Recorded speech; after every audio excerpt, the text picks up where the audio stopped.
Terima kasih Anda masih bersama dengan kami. Bagi Anda yang baru saja bergabung, kami hadirkan kembali 3 berita utama hari ini.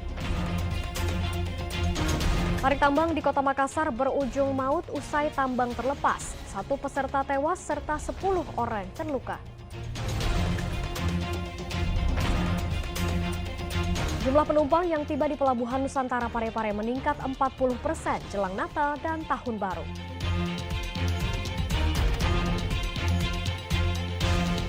Seorang polisi rela mengabdikan diri sebagai guru sekolah dasar di daerah terpencil Kabupaten Goa.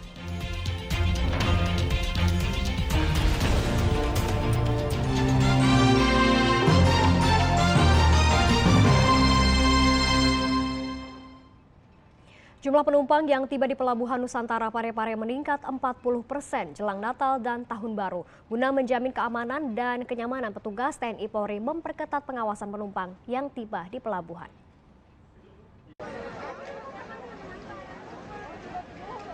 Penumpang dari Pulau Kalimantan memadati dermaga Pelabuhan Nusantara Parepare. Petugas Kesyah Bandaran dan Otoritas Pelabuhan atau KSOP Nusantara Parepare mencatat jumlah penumpang meningkat 40% jelang Natal dan Tahun Baru. Ada 13 kapal untuk melayani penumpang yang hendak berlibur maupun merayakan Natal dan Tahun Baru di Sulawesi Selatan. Menjelang Natal ini jumlah penumpang ada peningkatan, tapi tidak terlalu signifikan. Pak, ini kan kalau hari biasanya kain kedelai itu misalnya cuma sampai 500-600, sekarang ada 969 itu. Kira-kira berapa persentasenya Pak kenaikan? Persentase untuk kenaikan paling sekitar 30-40% untuk sementara. Puncak arus mudik untuk Natal ini Pak diprediksi kapan terjadi Pak? Puncaknya itu -2 Natal sampai +3 Tahun Baru. Ya. Ada berapa kapal yang disiapkan Pak untuk antisipasi lonjakan ini? Kapal yang disiapkan ada 13 kapal. Semua setelah di rem cek semua layak untuk. Apakah ada disiapkan untuk kapal cadangan Pak seperti arus mudik Lebaran?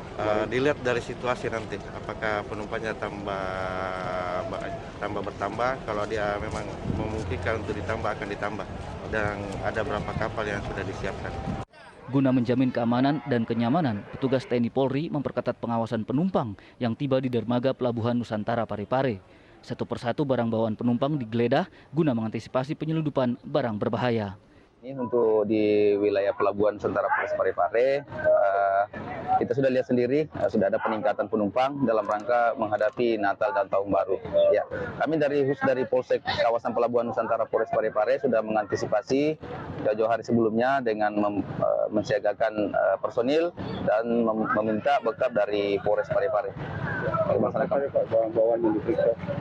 Jadi semua barang bawaan yang dibawa oleh penumpang kita lakukan pemeriksaan secara ketat ya. 2 kapal pelayaran swasta dari Nunukan, Kalimantan Utara serta Balikpapan, Kalimantan Timur yang memuat 2.500 penumpang merapat di dermaga Pelabuhan Nusantara Parepare. Penumpang umumnya pulang kampung untuk merayakan Natal dan malam pergantian Tahun Baru bersama keluarga atau orang terdekat. Ini dalam rangka apa pulangnya? Mau Natalan Pak. Mau Natalan. Berapa lama baru pulang kampung lagi? 4 tahun Pak. 4 tahun. Mau kemana? Ini mau ke Toraja sama keluarga mau Natalan. Oh, rencananya mau Natalan di sana? Iya. Tadi sesuai di kapal bagaimana, udah padat? Ya lumayan sih. Namanya. Iya. Berapa lama baru balik ke kampung lagi? Mau udah 2 tahun baru kasih cuti nih. Puncak arus mudik diprediksi 2 hari jelang Natal. Suardi Gatang melaporkan dari kota Parepare. Kita ke informasi lainnya, seorang mahasiswa hilang tenggelam saat berwisata di Pantai Lowita, Kabupaten Pindrang. Korban masih dicari dengan menyisir laut menggunakan perahu termasuk penyisiran sepanjang Pantai Lowita. Tim SAR gabungan masih mencari Laode Wahyu yang dilaporkan tenggelam di lokasi wisata Pantai Lowita, Kecamatan Supa, Kabupaten Pindrang. Mahasiswa umur 19 tahun ini semula berwisata bersama 4 rekannya pada Minggu kemarin. Korban tiba-tiba terseret ombak saat berada 5 meter dari tepi pantai. Petugas melakukan pencarian dengan perahu menyisir laut termasuk penyisiran sepanjang Pantai Lowita karena dikhawatirkan korban terbawa ombak ke tepi pantai. Kami dari tim SAR gabungan ada beberapa rekan-rekan dari Parepare, kebetulan warga Parepare yang tenggelam, ada dari BPBD Parepare, dari Polairut, ada dari Sarbrimob, dan masih banyak lagi rekan-rekan yang melaksanakan kegiatan ini. Jadi kronologi kegiatan ini adalah korban ini sedang berwisata di Pantai Lowita bersama 4 rekannya. Terus dia mandi-mandi di pantai.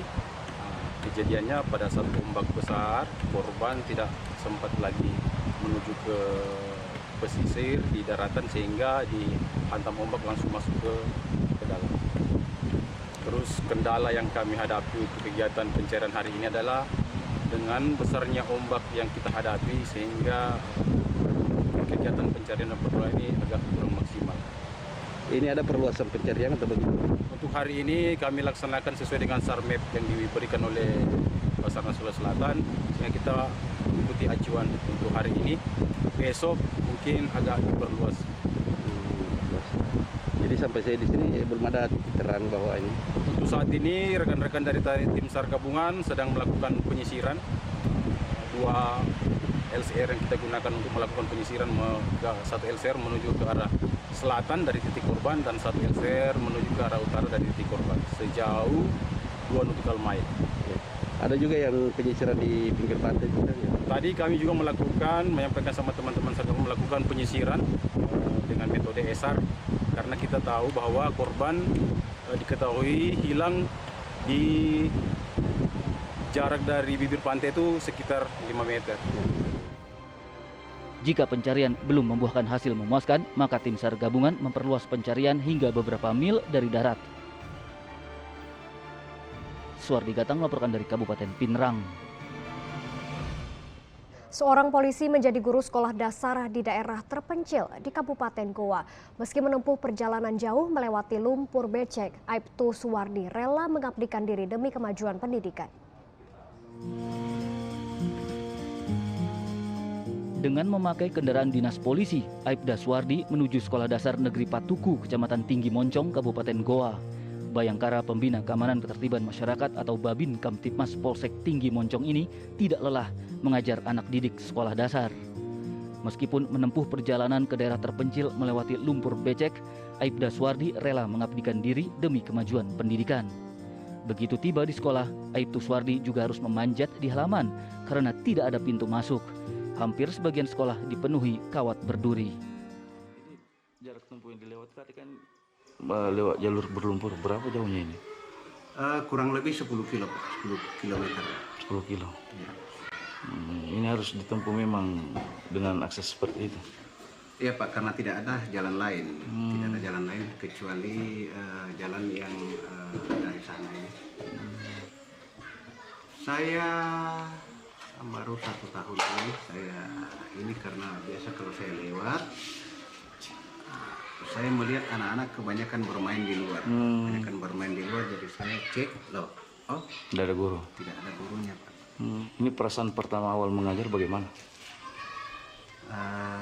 Sebenarnya sih, ya canggung juga sih, ya, tapi ya ini semua kan bagian daripada kemanusiaan Pak. Bagian daripada kemanusiaan kalau menurut saya. Terus? Yang menyangkut hubungannya dengan pendidikan. Maka itu kita tergerak untuk? Ya, tergerak untuk meluangkan waktu sekali-sekali datang ke sini. Ke wilayah untuk memantau juga? Sekalian memantau Kamtipmas yang ada di sekitar sini. Apalagi sekarang musim hujan. Musim hujan takutnya ada longsor yang sebagaimana di daerah sebelah baru-baru ini menelan korban. Ada semua yang meninggal itu 7 orang.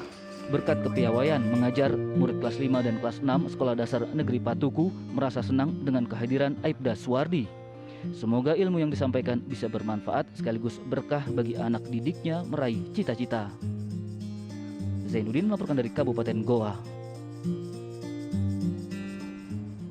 Dan informasi tadi mengakhiri jumpa kita hari ini. Atas nama rekan yang bertugas, saya Janet Lee mengucapkan terima kasih atas kebersamaan Anda. Selamat beraktivitas dan sampai jumpa.